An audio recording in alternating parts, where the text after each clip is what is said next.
Jumpa lagi dengan saya, Mr. Sorchan, di dalam channel pengembangan kepribadian atau mentoring self-improvement. Pada segmen sebelumnya saya berkata bahwa aset yang terbesar dalam kehidupan kita adalah sikap. Tapi ternyata ada banyak hambatan di dalam mempertahankan sikap dengan benar.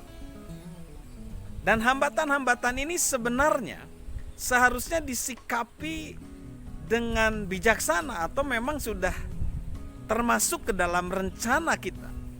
Karena memang di dalam kehidupan ini kita pasti akan mengalami kesulitan. Dan di dalam kesulitan itu, ketika ada tantangan, justru itulah kadang-kadang yang menjadi pembeda itu adalah sikap kita. Bagaimana di dalam kehidupan ini cuma ada dua jenis orang yang menyerah dan terus melangkah. Nah, apa sebenarnya yang menjadi hambatan terbesar? Ada banyak. Ada keputusasaan, ketakutan, perubahan. Dan pada saat ini kita akan fokus kepada keputusasaan. Dan keputusasaan sebenarnya adalah hambatan yang dari dalam. Sama seperti cerita mitos Yunani kuno tentang kuda Troya itu, di mana musuh meruntuhkan dari dalam. Sama, keputusasaan adalah musuh dari dalam diri kita keluar. Dan ini perlu kita sikapi, kita perlu kita tangani. Bagaimana cara menangani keputusasaan? Yang pertama adalah kita harus memiliki perspektif yang benar. Perspektif yang benar ini akan menggambarkan bagaimana kita menangani keputusasaan. Kita harus memandang sesuatu itu dengan luas di dalam konsep kehidupan kita, bahwa kehidupan ini adalah satu proses perjalanan dari satu tahapan ke tahapan berikut. Dari umur 20 tahunan itu adalah penguatan atau fondasi sebenarnya daripada kesuksesan. 30-an itu adalah penguatan dari kesuksesan.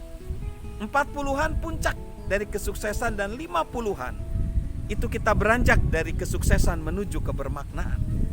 Namun hidup tidak bisa ideal seperti itu.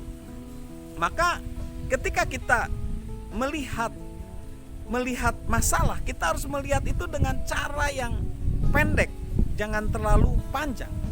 Maksudnya seperti ini, ada pengalaman ketika satu jenderal dari Confederation, ketika terjadi perang sipil di Amerika, dia mengunjungi seorang janda kaya di Kentucky. Lalu setelah makan malam, janda itu mengajak dia duduk di beranda.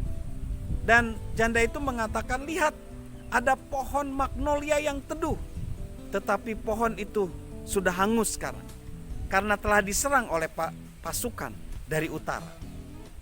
Sang janda ini berkata kepada jenderal itu agar dia kasihan sama dia, lalu mengutuki pasukan utara. Tetapi Jenderal Lee berkata, tebanglah pohon itu dan lupakan pohon itu.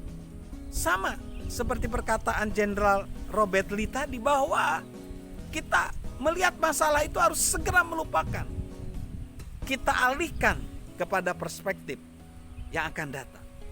Jadi lalu kita juga harus memandang kepada orang-orang yang sukses. Ada sebuah buku yaitu dari Napoleon Hill. Dia dalam judulnya Think and Grow Rich. Ternyata dia mengumpulkan 500 orang tersukses di Amerika. Dan secara umum orang yang sukses itu karena mereka gigih, karena mereka tekun. Jadi kita harus lihat perspektif itu. Perspektif orang-orang yang berhasil. Sehingga pandangan kita menjadi benar. Lalu yang selanjutnya, kita juga harus mengatakan dengan kata-kata yang tepat. Itu yang kedua ya. Kita harus memiliki kata-kata yang tepat. Artinya Ada seseorang berkata, seringkali kita mendengar kepada diri kita, tapi kita nggak ngomong sama diri kita. Jangan mengikuti hanya sekedar perasaan kita, tetapi kita harus berbicara kepada diri kita, memberi motivasi kepada diri kita bahwa kita bisa. Lalu kita juga harus menemui orang-orang yang tepat, orang-orang yang memberi dorongan kepada kita, orang-orang yang memberi motivasi kepada kita. Jangan kita bertemu orang-orang yang justru membuat keputusasaan kita bertambah.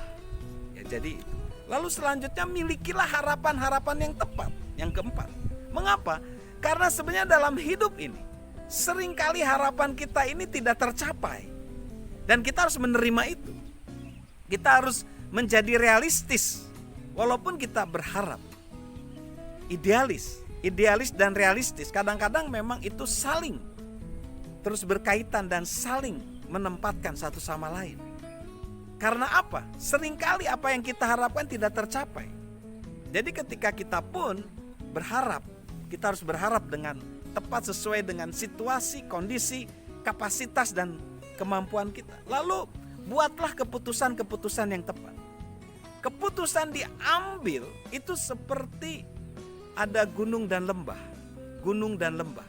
Kalau saat kita ada di lembah, saat kita sedang kacau, saat kita sedang depresi, cemas, kita jangan mengambil keputusan. Hendaklah kita mengambil keputusan ketika posisi kita sudah tenang, sudah jernih, pikiran kita sudah jernih. Jangan mengikuti perasaan, tetapi ikuti pikiran yang jernih, pikiran yang tenang. Itulah keputusan. Keputusan yang tepat itu seringkali membuat kita bisa lebih berhasil, lebih tepat. Jadi ada hambatan di dalam sikap itu. Hambatan yang pertama adalah keputusasaan. Dan tadi 5 tips menangani keputusasaan tersebut. Salam sukses luar biasa dari saya, Mr. Sorchan.